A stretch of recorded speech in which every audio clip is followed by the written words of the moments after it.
Well, my biggest example is 2020. It was 2020 and nothing was good.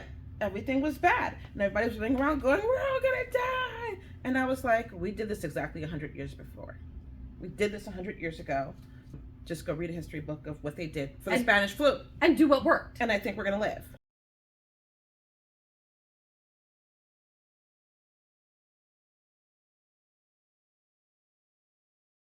Hi, I'm Mare.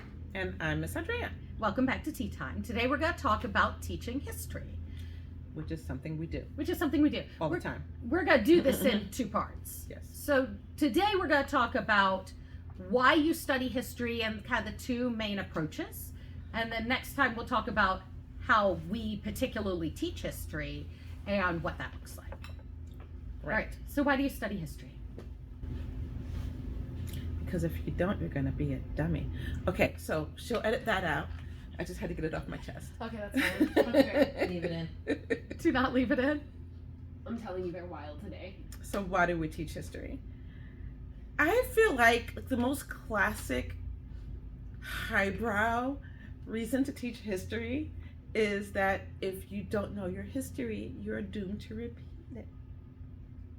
And so we teach history so people aren't dummies. I mean, so that people don't emotional damage. So sorry, Holly. Yeah, but see, when you know history, then you're doomed to watch everybody else repeating it. Yes. What side do you want to be on? The side that goes, oh no, or the side that's like, This is why what I am meant. the You have boy? to be quiet. Oh. You can't talk. Okay, Miss okay. Jordan's not in the room at all. I'm gonna- Silence is key. I'm not- Okay. I don't exist anymore. These are going to be some great outtakes, though. It's funny that you think these are outtakes.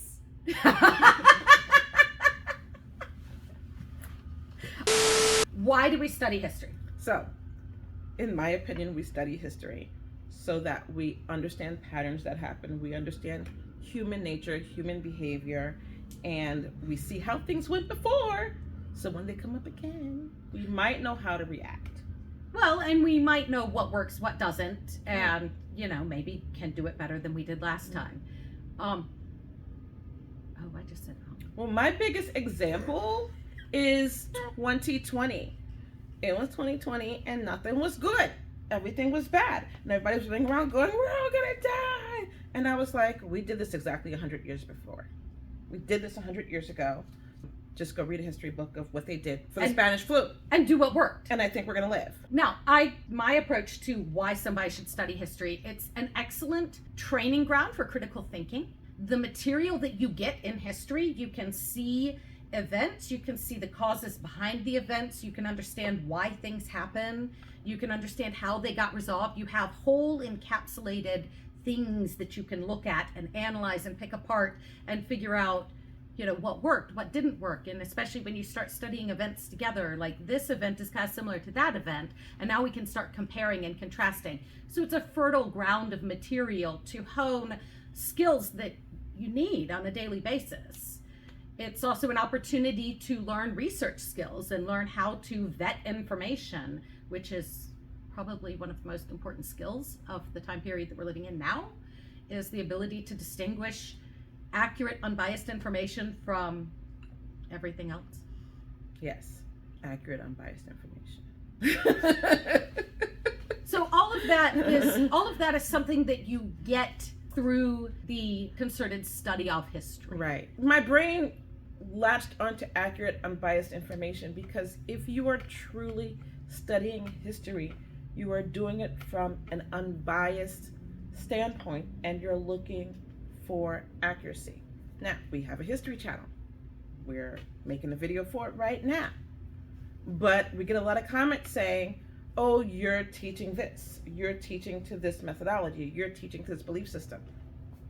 Honestly, y'all, we just don't care. We're just teaching history.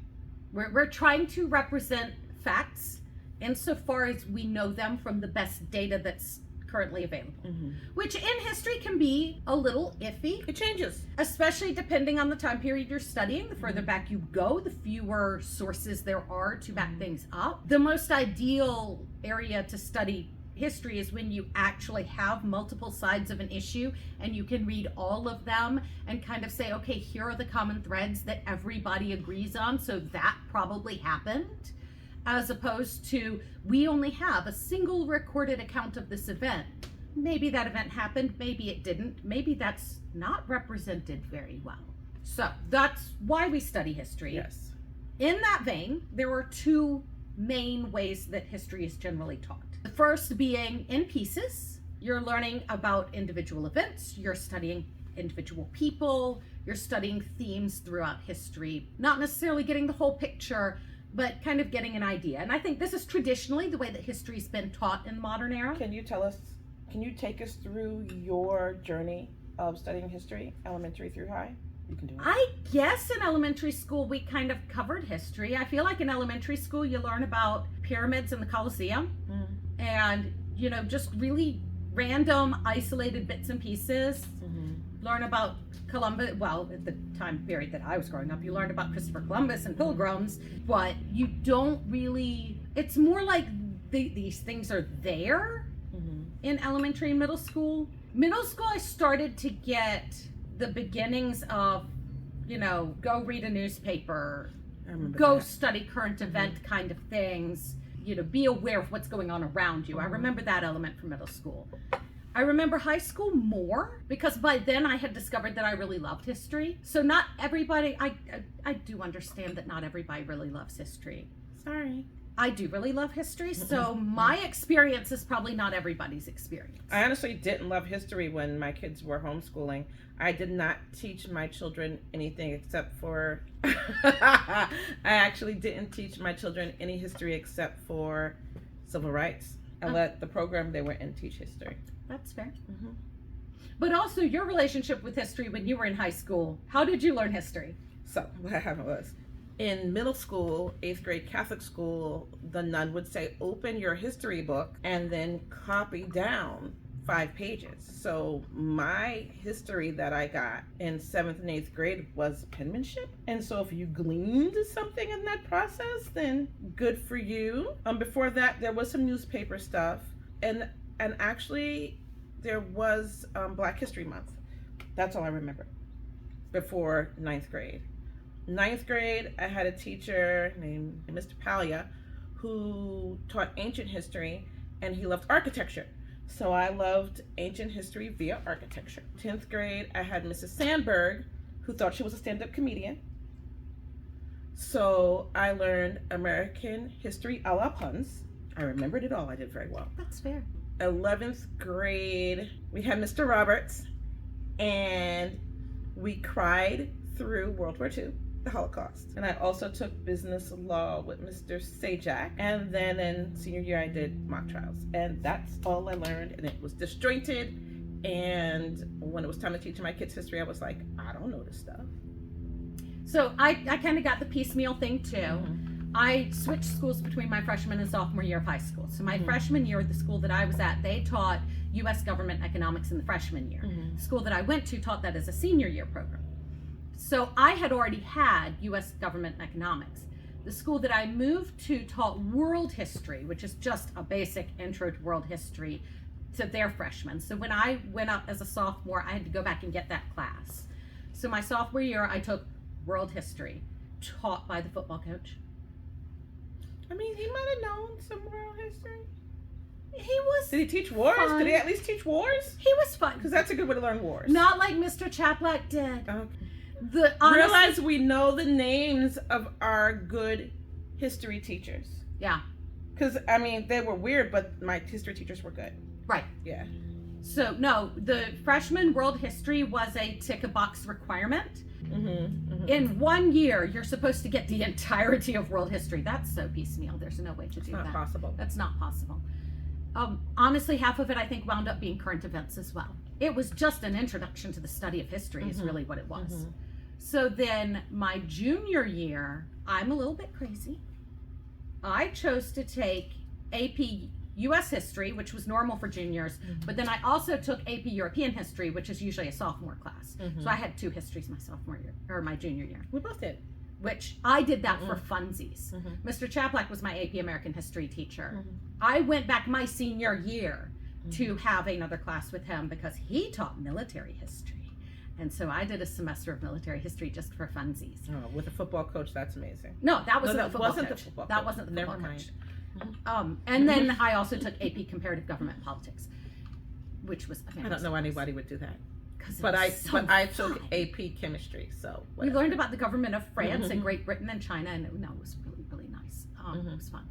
So you can learn in a piecemeal fashion like that. In Mhm. fact, it's the most common way to teach history. Mhm. Is you're focusing either on a handful of events, and like we were talking with critical thinking and those skills that you get from studying history, when you can study the entirety of an event, you can get that education from it. Studying people a little bit less so, but biographies can be interesting.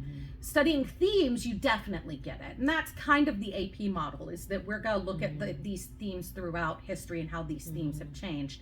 And we're just going to touch on this happened, this happened, this happened. That's how I test our students, kind of through the themes. Right. So when you approach history from that standpoint, which is probably arguably the most common way to teach history, you lose the contextual element of a lot of your history. You can teach it.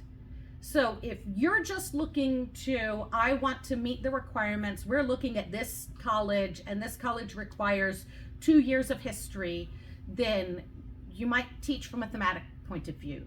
You might teach from an event point of view. I will caution you, if you're going to go do that, make sure you get the causes of the events. It's going to take a little bit longer than is ordinarily taught with events, but dig in and figure out, how did we get here, and include that in your deep dive into a particular time period, a particular event. This is because students need why.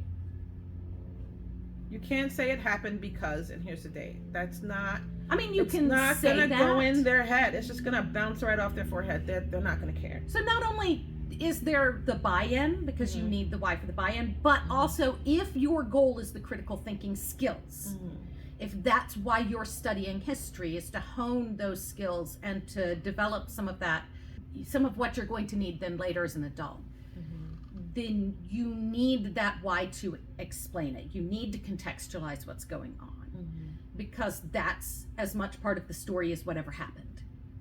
So teaching piecemeal history is absolutely a valid approach. It's not what we do, but if for somebody who, say you're heavy STEM and your student really wants to spend most of their time focused on maths and sciences, a piecemeal approach is perfectly reasonable. And honestly, I've seen students do perfectly well studying history by going from history museum to history museum. Right. Now they get some good lectures there, Right. and but it's disjointed. Right. And I've seen that work fine for theater artists students, for STEM students, for students who aren't like literature and history based in what Right. they're planning on doing. Though I would argue theater students are probably literature and history based, in my experience. If they're going to a theater conservatory, I accept that. we're talking about someone in particular. Okay. Yeah. Yes, you I know what accept I'm that. talking about. So Okay. you can absolutely approach history from a piecemeal standpoint. There are ways to do that. My recommendation in that is to either focus on events, deep dive, or themes. And there's plenty of material out there to discuss themes. Make sure you contextualize it if you're going to approach it that way. That can also be an excellent unit study to develop research skills and that understanding of how to find good information, how to vet it, make sure you have sources that are saying generally the same thing. And if you have two sources that say something very much opposite of each other, figure out why. You may have one source that says one thing, some source over here says something completely different, and they're both from that time period. That in and of itself is a story of why are those two sources in such disagreement. So that's one way to teach history. The way we teach history is very holistic. We approach history as one giant story from as far back as we have recorded evidence of humans to today. Right. And when you look at history from that whole view, now you're getting a lot more of that why. Now you're getting a lot of how did this thing come to be? In my mind, and I just got a really weird connecting word here that's going to annoy some people, but like studying history as a story is kind of like your begats. Oh, it is. This That's begat going to that. be a really, really obscure reference Sorry, for some people, Catholic though. background. Sorry, but there's like in Genesis, there's a section of Genesis that no one gets through, and it's just like, and they created man, and then they go, and this person begot that person, and that person begot that person, and that person begot that person. Studying history and context Right. gives you the begat. You didn't just get to that war. What caused it? Something begat Right. that next thing. And Yeah. a lot of times, and this is why we do it as a holistic thing, because when you start talking about an event, especially if we're talking modern history or early modern history, the thing that begat Mm-hmm. the cause Mm-hmm. might have been thousands of years before. Mm-hmm. It may have been this festering thing that had been there and existed in that People context. don't like in each that other and have place. no idea why. Because but it's there. what had happened Mhm. was 4, 5, 6 generations prior. Mm-hmm. But that was still part of what was involved in that situation. Mm-hmm.